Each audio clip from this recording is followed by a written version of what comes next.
All right, welcome back to All Cars, my friends. I am John, and this week it is time for another Motorweek retro review reaction. It is for the 1992 Infiniti J30. Now, I'm glad I stumbled across this because this is a memorably forgettable car. I've got some feelings about this, and they become big thoughts about Infiniti and its place in the universe. So, woo! It's hot today. Let's jump into it and see what Motorweek says about it. So as always, sit back in your comfy chair, grab your beverage of choice, and let's take a little trip down memory lane to 1992. Your host from Motorweek 92, John Davis. Well, hello and welcome again to Motorweek 92. We're glad to have you with us. One of the main criticisms frequently leveled against Japanese luxury cars is that they are just copies of the German cars that inspire them, that the Japanese engineers have simply produced a more refined Mercedes or BMW instead of a truly new automobile.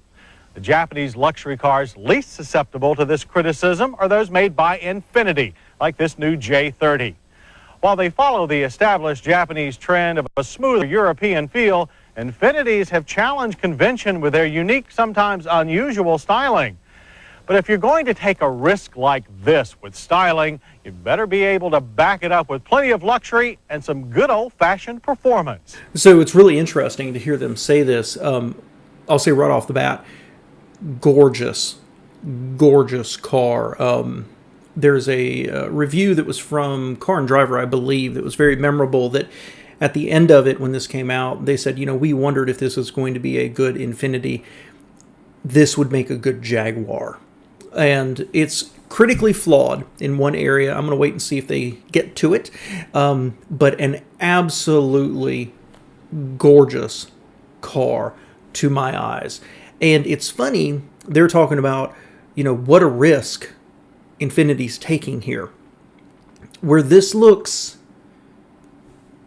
entirely normal now, Infiniti was ahead of the curve on this one, and it's honestly less oval at the front than I remembered it being, and the rear, a little future Nissan Altima, but overall gorgeous car. Let's see what else they say here. Rather than follow the current aerodynamic wedge design trends that are serving others well, the Infiniti division of Nissan Motor Corporation offers their unique approach in a mid-level luxury sedan. So from a distance, a little bit of Mercury in that. Sable, I guess. Just a hint in the grille and the lights there. Not enough to detract from it, but just kind of jumped out at me. And the J30, a car that has the flavor and feel of a coupe, but is still very much a sedan. The 93 J30 styling is a consummate study of simple geometry, and unlike other modern cars, the front edge is the same height as the rear edge. From its broad, smooth hood, twin projector headlights, and wide grille, to its round, sloping rear with full-width taillights, the J30 evokes a love-it-or-leave-it response. So the rear is, it's my least favorite part of the car, but what they did, I love it. And what I mean by that is, if you look at a lot of the cars that I remember very fondly, think of the Oldsmobile Cutlass Calais or the mid-'80s Cadillac Seville, things like that. You've got a little wedge nose, you've got your box in the middle, and then you've got a squared off trunk at the rear. And this, it's so hard to make a sloping down trunk lid not look overly weak. And again, if you go back to, what was it, the Seville? In the early 80s, where they did that truncated trunk back there. This works, though, and I think it's the full width light at the back, or the full reflector back here. It manages to just work. And again, Infiniti was ahead of their time in a lot of ways because they're making a four-door, but they're making it look like a coupe Well, you know, every German automaker does that now. Comments from the Motorweek staff range from sleek and unique to less charitable ones relating the J30's rear design to an old Chrysler or Hudson. And the charcoal color of our test car also seemed to propel the J30 back in time. But then Infiniti and the stylists at Nissan Design International in La Jolla, California, are known for taking chances. Remember, the styling of the flagship Q45 also got mixed reviews. However, Infiniti took no chances with the Powertrain. It's based on the 3-liter twin-cam 24-valve aluminum alloy V6 used in the Nissan 300ZX, but with a few refinements. Intake and exhaust manifolds have been modified, and the fuel injection system is new, providing brisk performance, but better durability and cleaner emissions. With its variable valve timing and direct ignition, the engine develops 210 horsepower and 193 pound-feet of torque. Like the Q45, J30 power is sent to the rear wheels. The electronically controlled 4-speed automatic transmission has a lock-up torque converter. A manual transmission is not available. Even when not... You know, that's really interesting. I mean, the new STS came out about this time, and I'd say it was a much bigger car, but that would eventually get that North Star, which made, if I remember, 245 off the top of my head. I'm sure you'll correct me if I'm wrong, but that's what I'm remembering right here. 210 is pretty good. And rear-wheel drive, you know, not pretending it's something it's not, but making it truly rear-wheel drive, something that Acura couldn't do. There's a lot right about this car. And the more they talk, the more I like it. Well, the more I remember liking it. How about that? Not utilizing the Q45 step shift gate, the J30 shifts smoothly as it travels from 0 to 60 in 8.9 seconds. The quarter mile took 16.7 seconds with a final speed of 85 miles per hour. Vibration is quelled with hydraulic engine mounts, but there is still a fair amount of engine noise under full throttle. The J30 suspension consists of McPherson struts, coil springs, and a stabilizer bar in front, and an intricate multi-link system similar to that used on the Q45 in the rear. Low-speed cornering with the J30 initially produces mild front-end push and an obedient rear. Body roll is moderate. But when cornering under heavier throttle, the tendency to oversteer increases dramatically. The lightly loaded rear becomes hard to control. Off the track and on the road... Before they go on any further, that was mixed to me.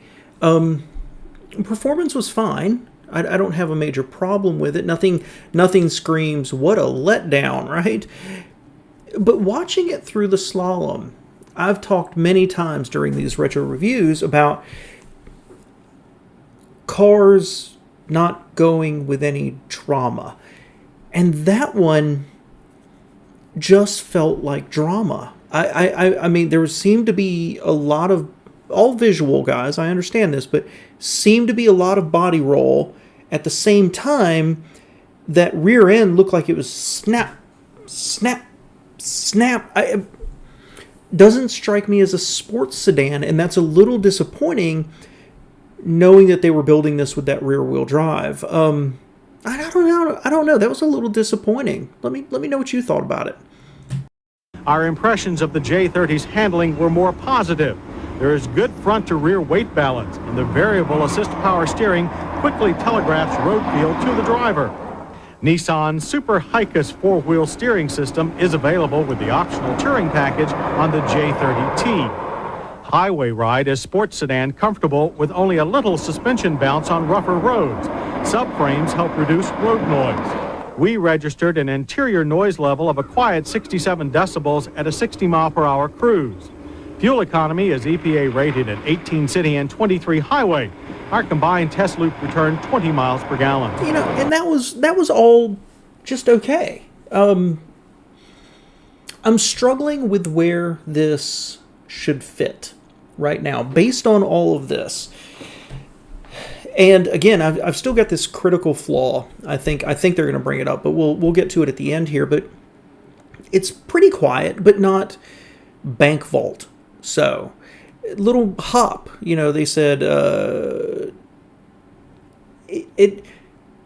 it's not a sports car. It's not a 3 Series, M Series. It sounds like it's not a great long distance cruiser. GT car, right? Something like that. And it doesn't get the best gas mileage, but it does have, good power. I don't know, this kind of feels like a mixed bag to me. The J30 is equipped with vented 4-wheel disc brakes and a 3-channel anti-lock system.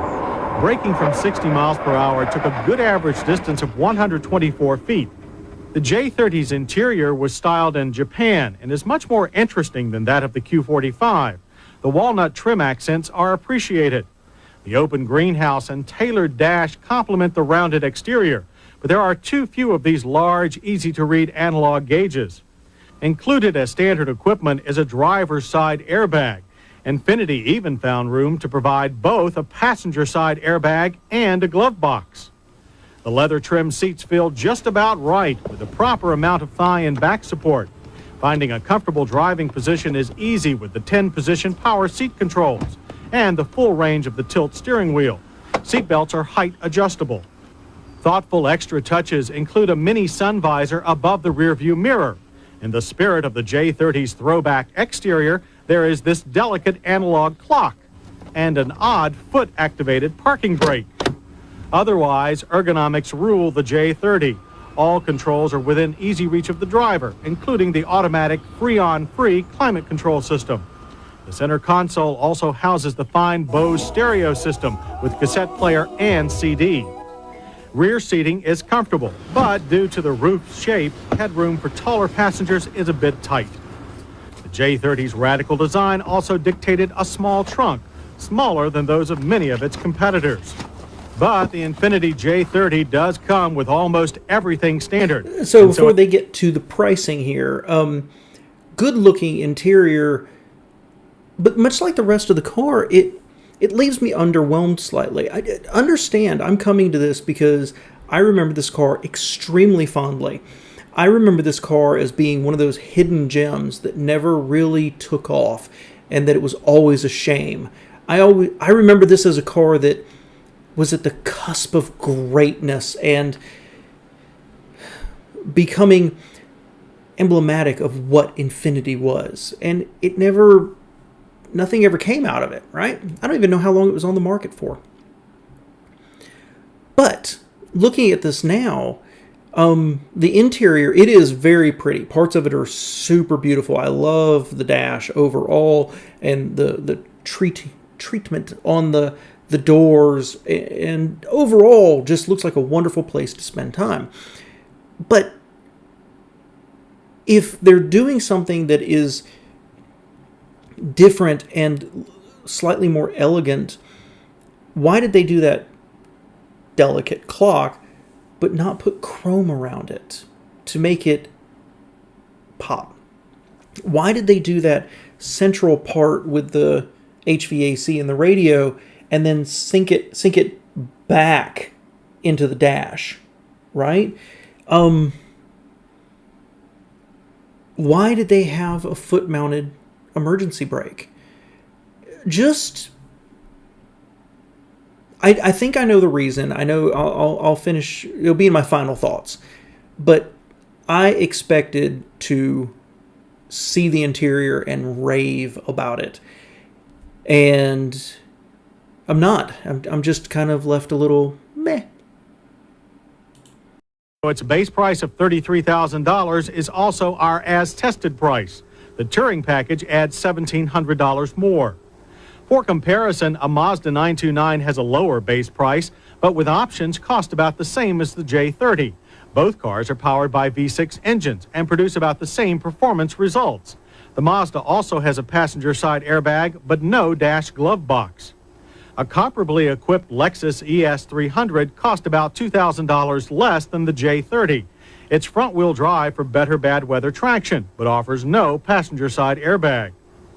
With the departure of the square-jawed M30 Coupe from the U.S. market, the J30 rounds out the Infiniti lineup in more ways than one. While we applaud Infiniti for taking styling chances, we are not thrilled by the results. However, there is so much else that appeals to us about this car that we were able to look past the skin. Of Infiniti products to date, we think the J30 is the best balanced and most enjoyable to drive. And after all, when you're behind the wheel, the only ones who will see the J30's backside are the ones left behind. So that was pretty interesting, and like I said, I expected to be wowed. I expected to find this hidden gem from the 90s of a car I remember pretty fondly that was critically flawed in one way. And it never quite came around the way I expected it to. Overall, this is one of those cars of, falls into that, if I could buy something completely unusual, I think I'd get one of these. And after watching that, I'm like, I don't know that I would. This may not be it. And I would love to drive one again if it was in good shape. I think that the styling has aged extremely well. And like I said, that Car and Driver review, I think it was Car and Driver, said, this would have made a good Jaguar. But it's missing something. It's missing a few somethings. And Infiniti is so frustrating because they aimed big with the Q series and missed the mark slightly. They really screwed up launching with their, let's talk about the ferns and the waterfalls. And to fill out their line, they came up with like the G20, which really just reminds me of a Sentra. Might do one of those one day as a retro review reaction. But then they came out with like the M30, which I thought was hideous. Looks like an old Subaru to me. Then they came out with this, which is gorgeous. They came out with was it the M35 that like they put a V8 in it? And I like that. I thought it had some weird styling at times. I thought it had a great rear end. Lots of power. It was like a hammer. And then they came out, of course, with the G35s, and then they just lost their way. And part of Infiniti's problem has always been Nissan was such a big global company. I don't think they ever took Infiniti in the US really seriously, except for maybe around the time of the G35. Most of the time, they're like, hey, we need something in this category. What do we have in our toy box of platforms around the world? Let's rummage around in there. Here's one. Here's a few $100 million. Go make that and sell it in America. And that's been my opinion this whole time. And that's what this car is. This is a platform from another area, gussied up for America. And I think it shows in the performance that it's got a good engine, but it handles okay. It doesn't ride great. The dash is interesting, up-to-date, ergonomic, but it lacks everything here, lacks that final level of refinement, of smoothing, and of making it special. And I think that's ultimately its downfall, because the reviews I remember, and what I remember sitting in one, is it was tight. They didn't play it up here in this Motorweek, but it was tight inside. They only said about it at the rear seat, right? And I think that's a fact of coming from another platform, from another market, and bringing it here to America. Really disappointing. I expected to be absolutely wowed, and I wasn't. Thanks for being here, guys.